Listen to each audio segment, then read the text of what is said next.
اللہ تعالیٰ کے احکام اور اس کی حدود کی پابندی کے سوا کوئی شخص سعادت مند نہیں ہوتا۔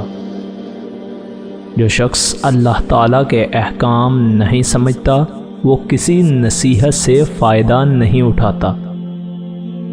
جو شخص نیکی کرے اس کے ساتھ برائی کرنا نہایت ناشکری ہے۔ احمق اپنی ذلت کو محسوس نہیں کرتا اور ہمیشہ نقصان اور خسارے میں پڑا رہتا ہے۔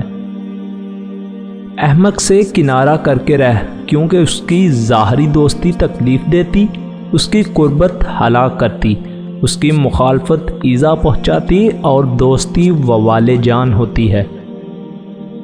احمق سے تعلق نہ رکھنا عقل مندی اور ہوشیاری کی علامت، اور بدکار سے تعلقات کو چھوڑ دینا نہایت غنیمت ہے۔ احمق کی دوری اس کی نزدیکی سے اور اس کی خاموشی اس کے بولنے سے بہتر ہے۔ احمق کی بیہودہ حرکات کو برداشت کرنا اور اس کو اپنے آس پاس رکھنا روح کے لیے عذاب ہے۔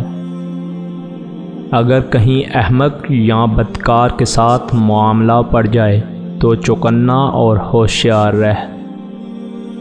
تمام لوگوں میں سب سے زیادہ احمق وہ شخص ہے جو اپنے آپ کو ان سب سے زیادہ عقل مند خیال کرے، اور ان میں سب سے افضل وہ ہے جو اپنے عیبوں کی فکر میں رہ کر لوگوں کے عیوب سے غافل ہو۔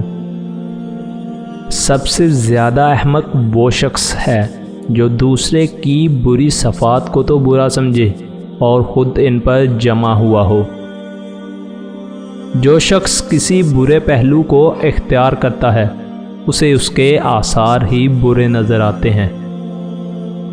عورت پر مرد کو اتنا اختیار ہے کہ اس کے ساتھ ہم بستر ہو کر اپنے نفس کی خواہش پوری کرے اور پھول کی طرح اس کی خوشبو سے فائدہ اٹھائے، لیکن مرد کو یہ حق نہیں ہے کہ اسے اپنا غلام اور گھر کا محافظ سمجھے۔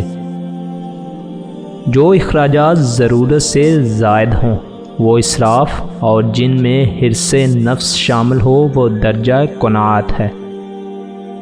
جس کے ساتھ چاہے احسان کر، تب تو اس کا حاکم ہو جائے گا،